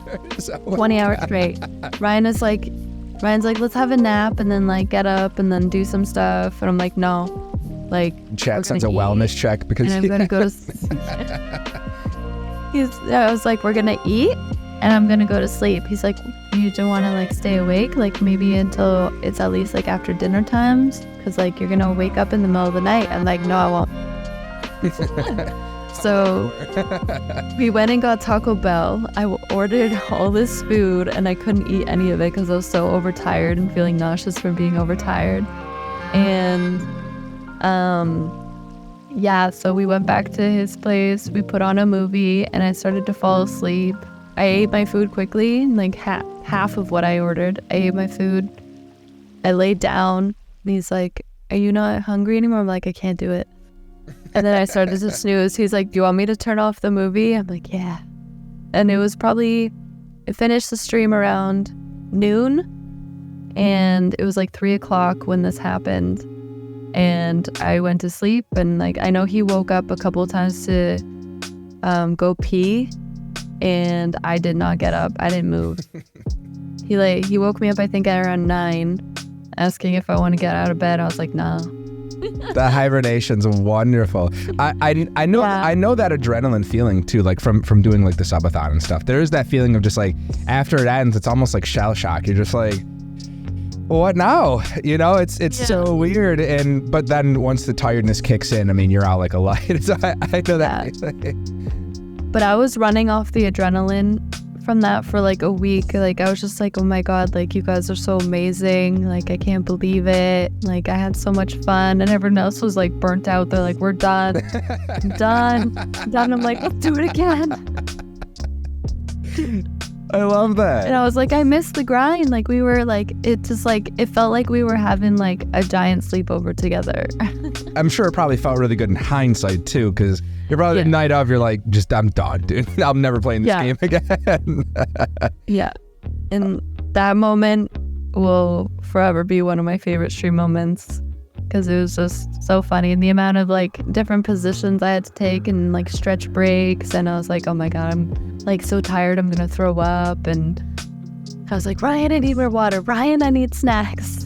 I think it's amazing that you made it all the way through, because a lot of people, when they make those kinds of big, like, I'm going to achieve this goal, they tap out, you know, and they're like, oh, you know, what was I supposed to do? Stay up for 17 hours until I hit it? No, I had to get sleep. I feel like when there's a content creator who's like, no, I'm going to die or hit this goal. And when you actually make it happen, it hits harder. It feels better for the community. Yeah. And it was actually supposed to be like, we were aiming to do a 24-hour stream. Because I woke up at 8:00. No, I woke up at 7 a.m. that morning. And I got on Diablo immediately to start grinding. And I was like, I'm going to play for a little bit. And then I'm going to eat breakfast. Or I'm going to shower, eat breakfast. And I'll play for a little bit more while my hair is drying. And then I'll get ready and eat dinner. But then grinding in between took a little bit longer. And next thing I know, I was like, shit, it's like getting kind of late. I should have started streaming a few hours ago. And I was like, you know what, it's fine. And I tried to eat like the biggest dinner ever, and I went live and I was like, oh boy. And a bunch of things weren't working. Oh. Because I did it at Ryan's house because his mom doesn't judge when we stay up all night versus my mom. Which I have a funny story about that. So I used his computer, so I had to set up my entire OBS on his computer. Oh gosh. He kept deleting everything. So I set it all up, and then I had to restart the computer because I needed to fix one thing that needed a restart. And then when I reopened OBS, everything was gone. So I had to do it all over again. That happened 3 times. And I was like, I can't do this. I was like freaking out. Setting up an OBS profile on somebody else's just sounds, oh my God, I can't even imagine. I remember I tried to export a profile one time and I didn't realize that I had to also export the files onto that same flash drive that are in that profile. Yeah. And it just... And exporting the profile doesn't export your scenes and stuff. Yeah. So frustrating. Oh God. Yeah, that's crazy to undertake for such a big event too. So, I mean, the fact that you had so many catastrophic failures and still came to the other side, like, as one of the greatest streams that you've had, I love that. That tells so many stories that doesn't even tell on the surface level. You know, just stick with it; it'll work out. But before I move on to anything dislike-wise, I am curious now about this funny story about maybe waking your mom up. Let's hear this.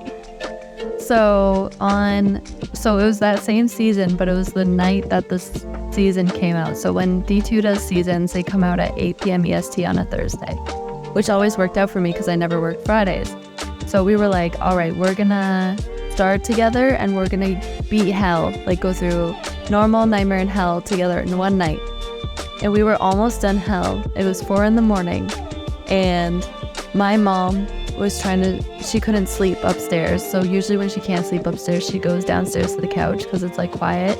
But because I was awake, she couldn't fall asleep. And I was like getting up to go to the bathroom and then my light is on. And then she comes in and she's like screaming at me in Polish. She's just like, go to bed right now. And there was actually one Polish person in my chat and he was just like, uh-oh, your mom is pissed. Oh, yeah, so I was like, oh my God. And I was like, I started sweating immediately. I'm like, oh my God. I'm just like, she's pissed. And then, so I just like turned off my light and I was like, guys, I gotta go to bed. My mom just yelled at me. So we were in the middle of finishing something. So they're like, wait, just like stay on and finish this. So I was like quietly trying to click everything as quiet as possible. And like we finished it. I'm like, okay, good night, guys. The softest ending. Yep. I love that. It's funny because when I first ever lived with Liv after everything, there was a point where I started content creation, and when we were very younger in our relationship, and we still are, we're big fucking losers, but we're just like painfully attached at the hip, like so much so. And she would say like, oh, like, you know, don't, like, you know, you shouldn't game out there, just game in the room when I sleep, like it'll be okay, like I'll deal with it. That lasted like a week before she was like, you need to do this anywhere else, like at the basement, outside, like get the fuck away from me when I'm sleeping. I cannot listen to you yell at your chat at 2 a.m. and for nothing. So now I'm very far away from our bedroom and I can't be anywhere near, but that's really funny. That waking people up stuff is hilarious. Yeah, when you're having a good night, it feels good, you're loud, everything is good. Yeah. So that quieting down, like, all right guys, good night, thanks for the stream. Yeah, I'm thankful that like my room is on the complete opposite end of like of the house as my parents' room. Like they're on the opposite end and upstairs. And this room actually used to be my brother's room. So when we moved into this house, like the basement wasn't finished, and my dad finished this room first and like kind of insulated the walls a little bit more so that it would mute sound. Like they're not completely soundproof, but like if my door is closed, I don't hear the TV that's right outside my room. Like I can hear it faintly. Oh, that's and great. Like my parents can't hear me upstairs at all. Yeah. Plus you have a really good mic too, so like for your stream quality, no one's gonna hear anything. So that's awesome. Yeah. Cool. Well, I think that goes and lends us to jump into the question segments. If you guys have been waiting feverishly in chat and now you're just at your absolute wit's end, you're just ready to start jumping in, the piranha's in the water, you want to start asking some questions, feel free. We have a few that are stockpiled up, so I will go ahead and just start jumping into these. So we have one question that was asked that says, do you ever feel deja vu from the start of your journey? This one's for you, and this is from somebody from your community, so, you know, maybe I don't have some context in this, but I'm assuming when they say deja vu, maybe it's talking about maybe Diablo, or maybe I'm misreading it. I'm not exactly sure, but sometimes I do feel kind of deja vu-y. Like I feel like things sometimes go in a circle. Like, I feel like content creation isn't linear. It's not up and down completely. It can be circular. So like sometimes I have to look back and be like, okay, this is how that happened. This is how I acted. And then, yeah. That's really important. Yeah. Yeah. There are things to like yearly, monthly, and even sometimes weekly trends too that I think, to talk about, just if we're going to frame it in the light of the content journey. There are definitely trends and things of just like avoiding the way that it affects you mentally, because honestly, you're probably going to do worse on a Tuesday night than you will maybe a Wednesday at noon when people are on their lunch break, right? Just for posting content or different things like that. Then you talk like on a yearly scale, your viewer count's probably going to go down in the summer. People have more time, but they're outside more, right? A winter time comes back around. So those little trends can get into people's heads, and they can start going to that cyclical motion of just like, oh my God, I'm going to be, oh man, my videos aren't doing as good. The video is just as good. It's just maybe not the right time or maybe not the right algorithm hit. And I think that's important to mention. And actually, that's a side note, because we talked about that a little bit yesterday, about how we both kind of have a little disdain with the YouTube algorithm and how that's just been kind of bothering us a bit. Any words on that quickly before we get to the next question?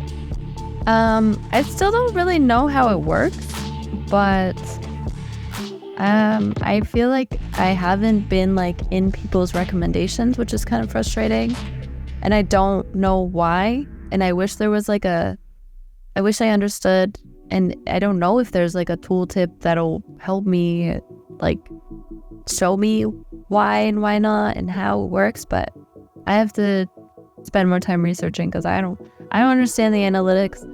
Yeah. And yeah. I feel the same. I watch and they're like, hey, your video stopped having as much watch time at like a minute 20. I'm like, why? Like, what did I do at a minute 20? I'm like in the middle of a sentence. Like, how is that sentence bad? Like what did I say that people lost interest then? So the analytics are really a puzzle to me too. And then the algorithm is really weird. A lot of people, who are just kind of watching us and supporting our journeys, it's weird because you guys don't necessarily see how it looks from that side and scope of things.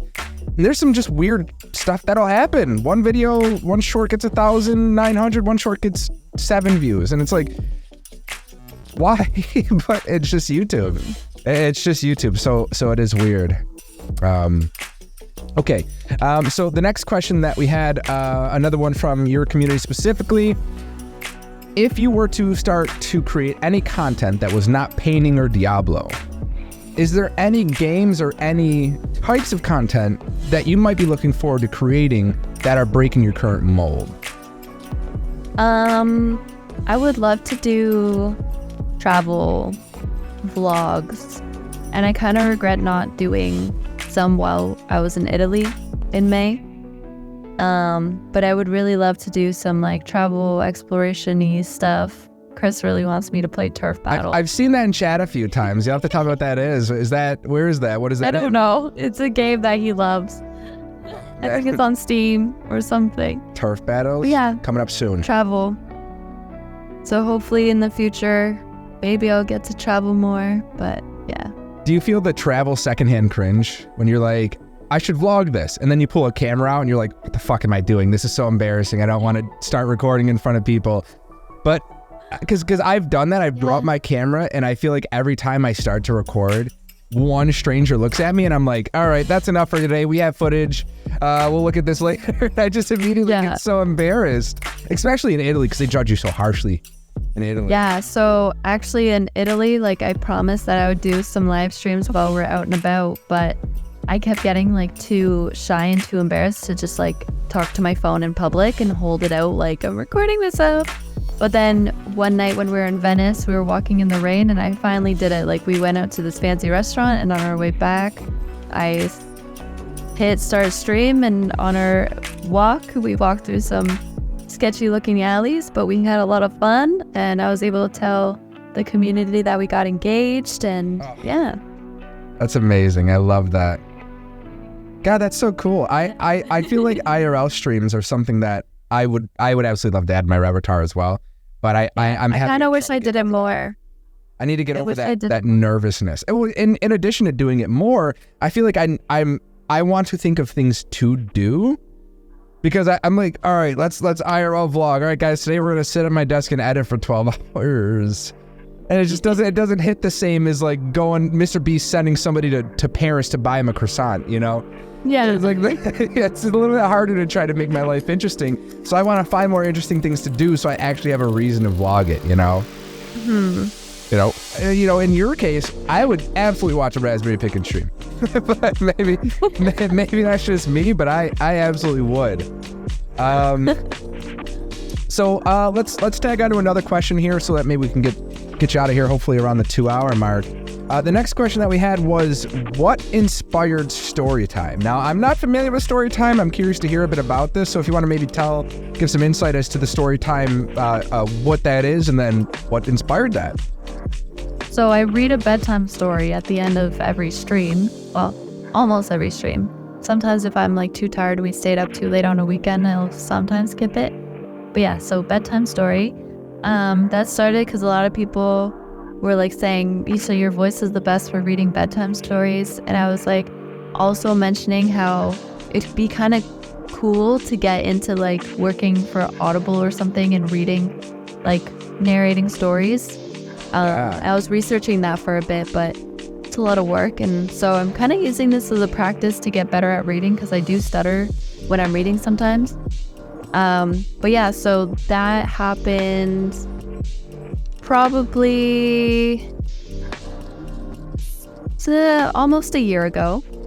I read Go the Fuck to Sleep as a joke and everyone loved it. And then slowly we like talked about it more and I was like, all right, I'll read some more stories. So a couple of times Chris would hold up go on webcam for me and hold up one of his son's stories and I would read it from his webcam. Because we could, and there's a few times that we were able to find books online to read, but then slowly we got like crappier and crappier ones. And then one person told me to the Grimm's Complete Fairy Tales on my Amazon wishlist. Wow, that's a fucking hell of a book. Yeah. That's a weapon. So, that's not even that thing's big. These stories are fever dreams, but they're really funny to just everyone's reaction is like ... Wow. How long are those ones? Some of them are like half a page.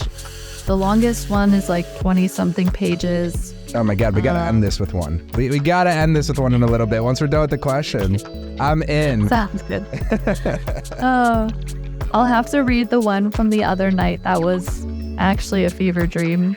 This one was really good. Okay, all right, save the page. I'm in. I'm invested. Yeah. I think we only have maybe about 4 or 5 more questions. So let's go ahead and just try to get through some of these quickly so we can get that story in and then wrap this up for everybody. The next question that we got was, there was a bit of curiosity. You had mentioned at a point in time that you met somebody who was very impactful to you in that community Discord. You said you met a girl and you're like, you know what? That's the only person I need. I don't really need to be a part of this anymore. You know, was that person, who was that? If you want to disclose that, you don't have to. And, you know, are they still around? What was important maybe about that moment? Yeah, she's still around. We talk relatively often. And it's Dibs. Chris knows who that is. Well, a lot of people know who that is, but yeah. So Dibs_on is her Twitch. And she's cool. She's a small streamer. She's really funny. She's very animated gamer, so she reacts a lot. It's funny to watch her. I love Yeah, Chris knew it. He's like, I knew it. Yeah. They've been calling and predicting things about you this whole stream. Your community has a lock on Misha as a brand, and I love that. Yep. Cool. So just about 1 or 2 more. This next one is again another one from your community, and I'm just rephrasing this so that it makes a little bit more sense when I preface them to you here. But is there something that you would like to see, or is there a way that you would love to see your community develop in the near future? Do you feel as if, I mean, obviously every streamer has the same goal. They want more people, a larger community, you know. But maybe I guess I would want to say, is there anything that you'd like to do with your community more to develop it, or maybe kind of tap into that more? You already do a lot. You play with your viewers. You're very active in all of your community. You're really nice at stopping by people's streams and just supporting everybody. So I feel like you already do a really good job. But again, this comes from a member of your community. So I just want to know, is there any long-term goals for changing or growing it, or even just maybe spending more time in that? I think I spend a lot of time in the community. I do like that the Discord channels get used, and like there's always like good morning, or let's make this bread kind of posts in the morning, which made me really happy. I think I would like it for the Discord to be able to like maintain more conversation throughout the day, because I feel like sometimes it can get a little slow, but people are busy. It is nice seeing like people helping each other with builds for like D4 stuff, seeing activity in the voice channels. So I think just keeping that ball rolling, and when new people come in, just everyone's really good at welcoming new people. So as long as those people feel comfortable and are good with making a whole bunch of new friends, then I'm happy. Love that answer. Short and sweet and simple. Great. So two more, one last one from our communities, as well as one from me. So the last one from our communities, this one, the question was simply worded, have you ever thought about streaming on Kick? But it was somebody from my community who doesn't understand that you're actually approaching that a bit more recently as far as morning streams, as far as I understand it. And you are looking at that as an avenue to also share your content. So the way that I would want to reword that, maybe to make a bit more sense, is, how have you found the transition into experimenting with Kick? What are maybe some things you like about it, or maybe what's some things that you really still like about Twitch that's a bit different? So I think I've been trying out Kick streams for, I think it's been 3 weeks now, and I've maybe done a total of like 7 streams so far, and virtually it is the same as Twitch, but it is beta, so it feels watered down. Things that I really like is that there's way more emote slots. So I've been able to finally like think about some ideas, get more emotes out because people love them emotes. There is still growing pains with Kick. So I had one stream, my first affiliate stream on Kick, before they like recently upgraded the servers. So it was my second stream on Kick in total. And you were already affiliate? Yeah. Because it's easy to get it, because you just need to stream for 5 hours and then get 75 followers. So like that was easy. So my first stream, I hit the 5-hour stream mark, and then we got the 75 followers. I was like, everyone make a Kick account now. Or somebody established on Twitch, guys. If you're somebody who's a newer content creator and your eyes are on this podcast, results may vary. It's just a disclaimer, but continue. I'm sorry. It was a lot of like advertising and like forcing people, DMing them like, did you make a Kick yet? So I was harassing them, I will admit that. But that first affiliate stream, there was like 3 big people streaming. So there was like Aiden, and then some other person who had like 80,000 viewers, and then one other person, I don't know who it was. And because there was the 3 big streams with over 50,000 viewers, Kick was broken. Yeah. So XQC probably aided, and then there's that one gambler guy who does a lot on there. Yeah. So people were trying to subscribe, but it was taking over an hour to go through. Oh shit. And then I was like, and then there's still a problem with like people's chat messages like getting eaten. So like they'll chat, but it doesn't appear. No, not our bandwidth or whatever. Yeah. Which I noticed that happens on Twitch mobile. And then also their app sucks. Yeah, Haunter can't even subscribe at all to me on Kick. He's been trying every time I've been live, and it doesn't work for him. Yeah. And he tried on mobile, he tried on his computer. So there's like those growing pains, but they're very active about making updates. Like they recently pushed the update within 48 hours of having the idea. They made it so that you can choose whether you don't want to see hot tubs and pools or gambling streams. So you can turn it off. Yeah. And you won't see it anymore. So within 48 hours of having that idea, it was great. And I really like that they want to make like an hourly pay for content. Yeah, that's interesting as well too. Yeah, I really am curious as to how that's going to roll out. And one thing that Twitch's downfall is how hard they've been pushing ads.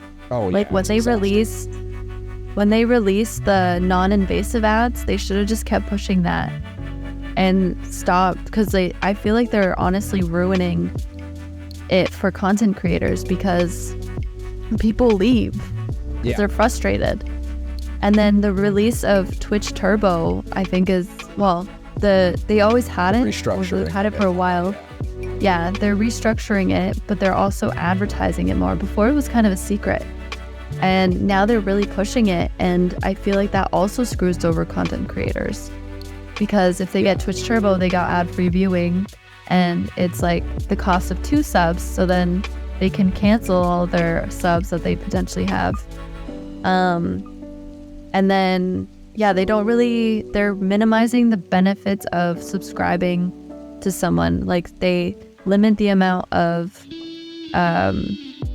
emotes that an affiliate can have, when it should be a lot more. Like, why do partners get all of these, and like why can't affiliates like get a bit closer up there? And yeah, it feels arbitrary. It feels like it was a decision they made a long time ago, and they just haven't really thought about it since then. So they're just like, nah, we'll leave it how it is. Like, if it's not broken, don't fix it. But it is broken. It's like, it's just, they don't see it as broken. They see it as functioning because it's not the biggest fire going on in Twitch HQ right now. It's like... And one thing that also bothers me about Twitch is that they keep saying that they're not profitable, and they can't offer bigger sub splits because then they're really like screwing themselves over and blah, blah, blah, blah, blah. I'm like, you have all these big content creators literally bringing you in bag. And like, I know that there's a lot of streamers and it costs money to host these streams, but affiliates are throttled compared to partners, and non-affiliates are throttled even more compared to affiliates. So I don't know. It doesn't make sense that people are supporting a company that keeps saying that they're bankrupt, basically. But then Amazon bought them for like $1 billion, and now they're worth $28 billion. So like, where's the lie? Yeah, it is really weird. It feels like there was this point where I felt like I really had a lot of faith in Twitch, and it was around the time that they really put a lot of initiative into the affiliate programming. And you know, when if the affiliate programming came out, I was in the first batch, like the first like week of affiliate that they released it. They did it in waves. Every week was a new wave of affiliates, and this is years ago. And I was in that first batch, and it was really cool because now affiliates had a leg to stand on, and like that had never been done in the streaming space. I think that if Twitch was still the only real platform, I think people wouldn't see as many issues as they do. Once you have another platform who's like, hey, we're gonna do the same thing for like, but way easier, it makes it harder to hear their excuses and still take them like as valid. Because when there was only Twitch and they're like, oh, we're bankrupt, you're like, oh my God, can we give you money so we can keep doing this? And then now you see these other platforms like, oh gosh, we're bankrupt. We're like, how? All you've done is take my money for 6 years. So how are you bankrupt? Kai Cenat hits 300,000 subscribers. That is 1.5 million for the company. You give him 400,000 and you keep 1.1. Where are you spending that? Is that a golf trip for Dan Clancy? Like, where is that money going? Like, how? Yeah. Where is it being spent? So I'm with you on that. 100%. I'm with you. Yeah, and there's something I wanted to. And like, yes, Kick doesn't have ads anymore, or yet, and I know that they will in the future because they're working on that. But I feel like they're not going to do it as invasive as Twitch has.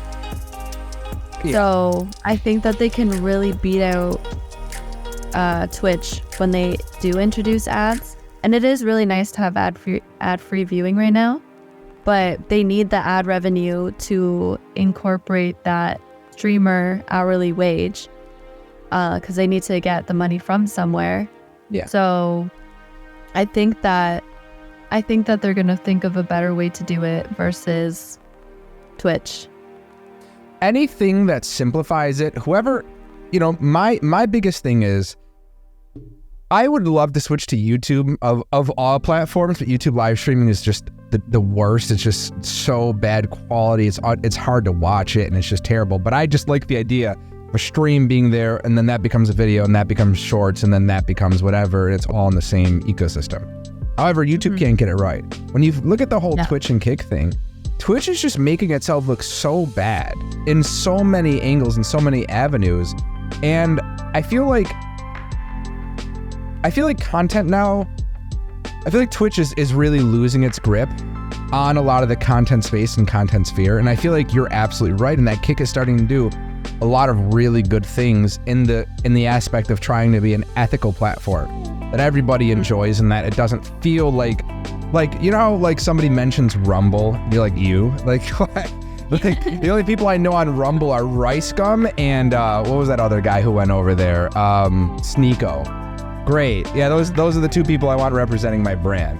And I think even Kick is now getting sick of Aiden Ross being this just weird fucking guy on their platform, and they're starting to suppress him. I think it is good that we have this competition now in the streaming space, and I feel like I made a stance as far as wanting to secure my space with Twitch, because I do feel like Twitch is going to have the same effect that happened when Mixer happened. People criticized Twitch so harshly when Mixer came out. People left Twitch, and then a couple of people like Ludwig and all the other people kind of took Among Us and were like, hey, here's Ninja and Shroud, our biggest competition, are here. Let's go here. And they did that. And I feel like that same elevator is open right now, but there is no Among Us to take advantage of the abscess that's happening with the loss of XQC, Tim the Tatman, Dr. Disrespect, and all the other, bag holders for viewers that used to exist on the Twitch platform. Whether or not that leads to anything, or whether it can even rival the hype of Kick and the speed of people moving to Kick right now, I don't know if that will ever really have the same weight when you compare the two. But I love your approach at kind of, Pixelated Owl in chat and a few other people I know, they're doing the same thing. They're just dipping a toe. A couple of streams here and there, seeing if they enjoy it, not really putting too much pressure on it. And I personally think that is the best approach. I think that's great, and I think it does what needs to be done. It's being faithful to your community, being honest with your community, but also being honest to yourself about having an opportunity to better yourself, and seek other. It's totally fair. Cool. Yeah, definitely.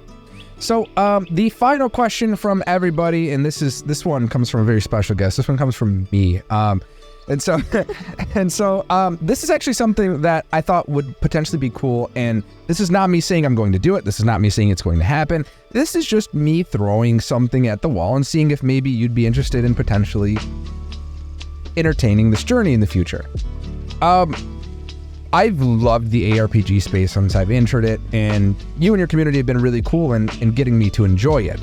A little bit more is showing support for it. And I have now, like I said, played through D2R, I have played through Path of Exile, I've played through Last Epoch, I've played through Diablo 4, and it got me thinking, right? Season 1 of Diablo is coming soon. It's going to be 3 months, and we're definitely going to have a month or two of really good content out of that.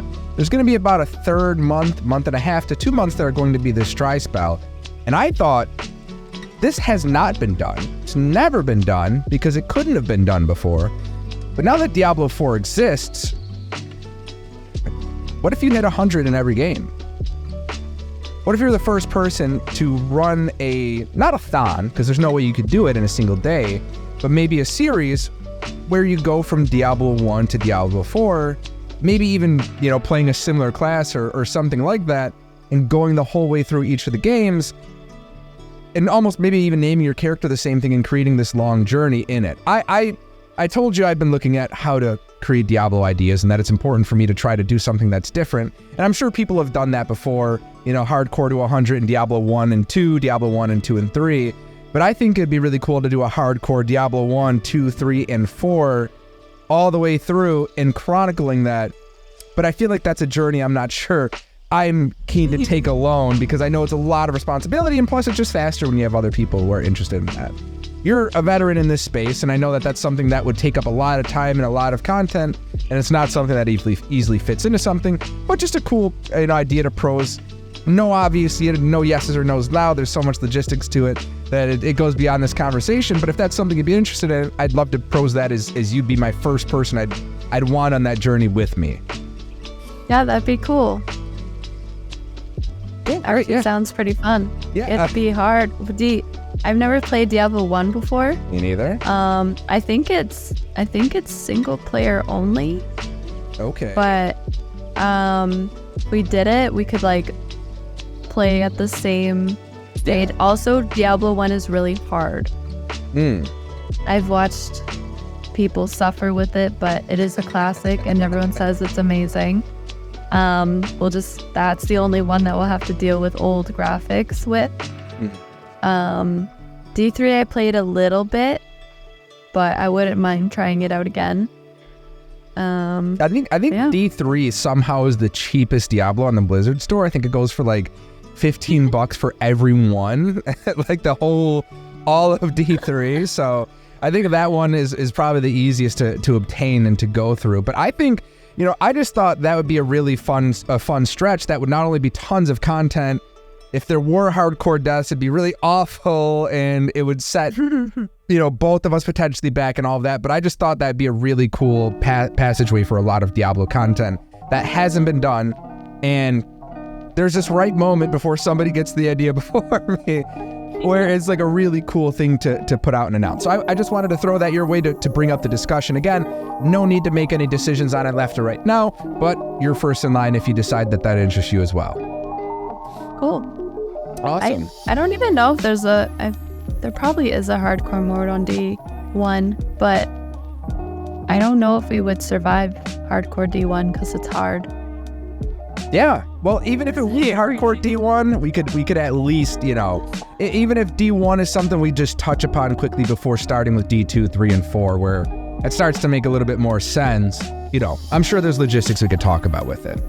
But without further ado, that is the end of all questions. We have nothing else except for a story time that seems to not only be interested by me, but we have people in chat who are looking forward to this story, Misha. So I'll let you take the stage if you want to entertain us all with this fever dream you've so happily let us know about. All right, so this is the story, The Death of the Little Hen. Ooh. So once upon a time, the little hen went with the little cock to the nut hill, and they agreed together that whoever of them found a kernel of a nut should share it with the other. Then the hen found a large nut, but said nothing about it, intending to eat the kernel herself. The kernel, however, was so large that she could not swallow it, and it remained sticking in her throat, so that she was alarmed lest she be choked. Then she cried, "Cock, I entreat you to run as fast as you can and fetch me some water, or I shall choke." The little cock did run as fast as she could to the spring. What is this? And she said, "Stream, you are to give me some water. The little hen is lying on the nut hill, and she has swallowed a large nut and is choking." Oh my God! I was not ready for this. I'm so sorry. When I heard bedtime stories, I'm interrupting you again. Continue, please. The well answered, "First run to the bride and get her to give you some red silk." The little cock ran to the bride and said, "Bride, you are to give me some red silk. I want to give red silk to the well. The well is to give me some water, and I am to take the water to the little hen who is lying on the nut hill and has swallowed a great kernel and is choking on it." The bride answered, "First run and bring me my little wreath which is hanging on a willow." So the little cock ran to the willow and drew the wreath from the branch and took it to the bride. Then the bride gave him some water for it. Then the little cock took the water to the hen, but when he got there, the hen had choked in the meantime and lay there dead and motionless. Then the cock was so distressed that he cried aloud, and every animal came to lament the little hen.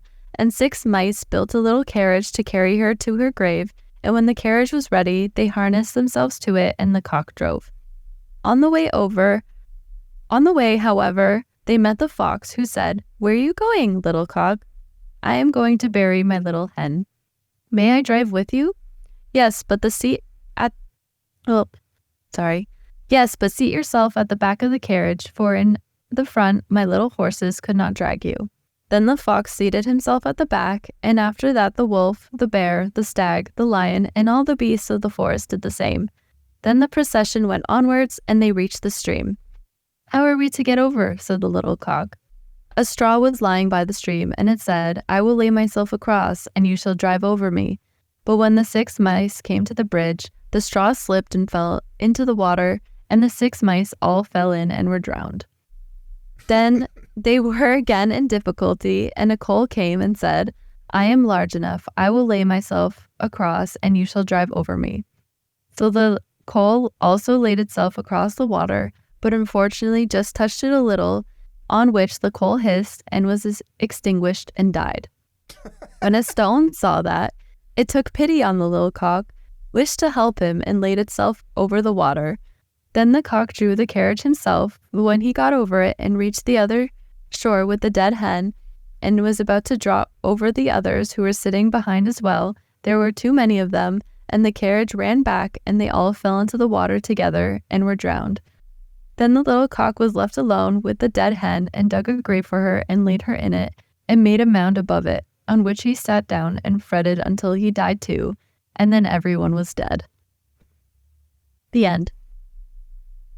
If I was your kid, I'd be crying. I'd be crying at that story. Yeah, that was territory. the best Took one. pity on the little cock. Yeah, I don't think that's the first time that's ever happened. I'd imagine it's a common occurrence. As soon as the hen choked on a nut, I just tapped out a little bit. I was trying to keep up with that one, but that is unbelievable. When you said unhinged, I didn't know they are unhinged. That is crazy. And Terratoid as well agreeing. She has a great reading voice. And I think that's what you said about your community. It makes sense. Listen, even if you were talking about deranged cocks and nuts and everything else, that is still an amazing story. And I think I understand why your community wants to hear one at the end of every stream. Yeah. So then, without further ado, we've hit the 2-hour mark, so I want to go ahead and let you get going for the rest of your night, but feel free to hang in Discord for a second after it ends, just for the wind down. It was an amazing conversation with you, Misha, and I'm so grateful to have you on. Guys, if you need to see Misha anywhere, you guys already know. You probably are already on everything, but she is on YouTube, she is on Twitch, she is on Kick. Hello, Misha. And when you go, you obviously have to say hello. Misha, I just cannot thank you enough for being a guest, being my friend, being so cool, and for just really, really everything you do for not only me, but just for everybody, you know, in this community. Everyone who, like I said in the beginning, and I'm saying it at the end, everyone who I've met who's been, you know, touched by you and your content, your presence, just speaks so highly of you. And I feel like you've had this presence as this omnipotent just protector and friend, and just like, in a weird way, the smallest big bear on Twitch. And so I think my name does mean bear. It means really? Bear. Yeah. Oh my gosh. Well, I would say big because your presence is felt through so many people, and I think it's amazing. So thank you for being here. Thank you everyone for watching.